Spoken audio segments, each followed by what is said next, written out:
Years ago, I wrote a letter to a friend about paid professional ministry. This is it.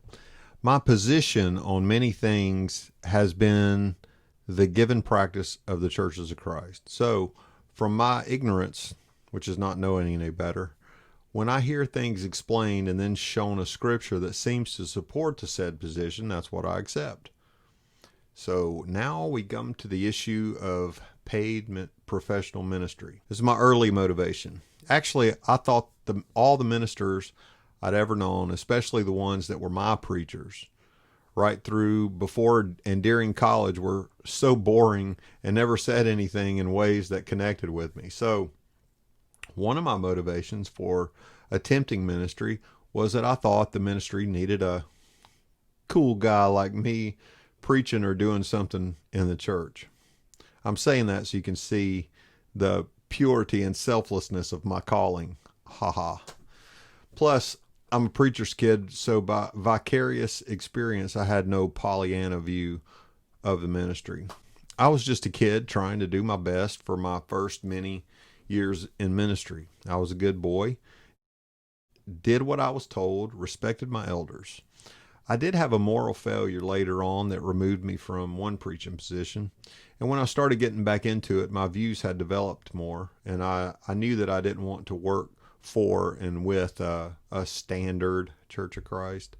Because the church I ended up with in Savannah was truly different. But the dynamic and the balance changed when one of the elders left for job reasons. So they pretty much retreated being like every other Church of Christ. So the existing elder actually told me, we just want to be like every other Church of Christ. I kid you not, his direct quote. It was also at that church where the pay was not the full support, just enough to make me need more money, which required an occasional extra job. So it was doing those extra jobs where I learned many things that were quite enlightening. While I was reading Luke 16 before I started the job one day, I learned that it is so true that the world gets their business done lickety split, where the church drags virtually all the time, with very few exceptions.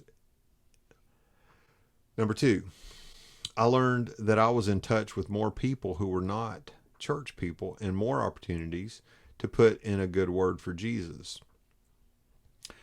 Number three, during this period, I had an awesome phone call from a brother at the church who had been a marginal member at best. So after this really awesome call, and he was thanking me for calling, and then he said, well, I know it's your job and all. And man, that really broke me down, and realized that there was a professional element of it that was distasteful. So a question, what does the professional preacher appear to gain from the promotion of the local church? If it is anything, then it is testimony that is not the same from everybody else's from church. So if he gets a salary, but no one else from the church gets a salary, then their invitations to come on are certainly unequal. No one from the outside will miss that fact. And I believe that the best thing to do for those of us who have Bible degrees and are best suited for professional ministry, it is to put as much distance between us and the apparent gain that we may add by promoting the given church. Academically, I was interested when I did my research for my thesis paper that 125 years ago, one of the major issues in our fellowship was paid professional preachers.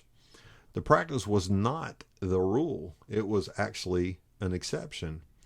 It was kind of in developmental stages at the time, in 1880s. The subject of my paper was that the Central Church of Christ in Valdosta, who broke from the Christian church over polity, namely they wanted to hire a preacher. They also mentioned missionary societies, but said nothing of instrumental music. And interestingly, though, 5 years later, the Church of Christ had a full-time preacher who, this is a quote from the newspaper, who lived to preach but didn't preach to live.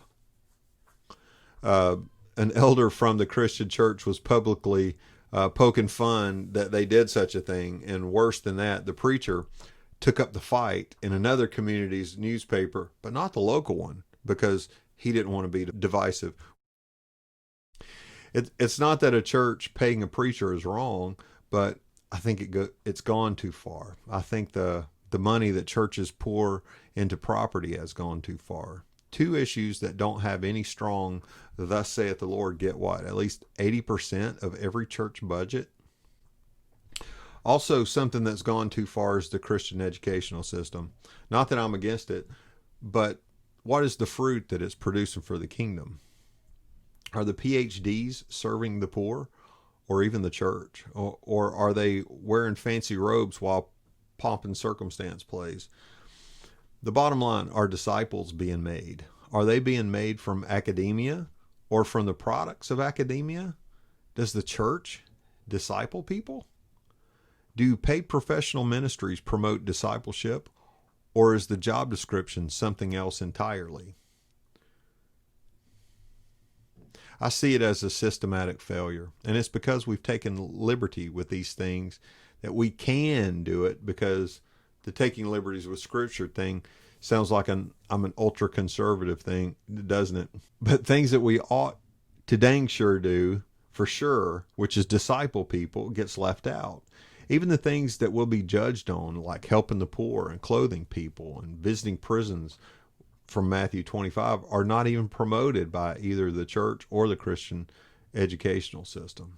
So in summary, I like a line I got from an organic church guy named Ed Waken, who was Neil Cole's replacement for the Greenhouse Conference that he had canceled when we were living over in Ukraine. He said, "We need to lower our expectations of church and raise our expectations of discipleship." And there's no way to do this unless you're some congregation's paid man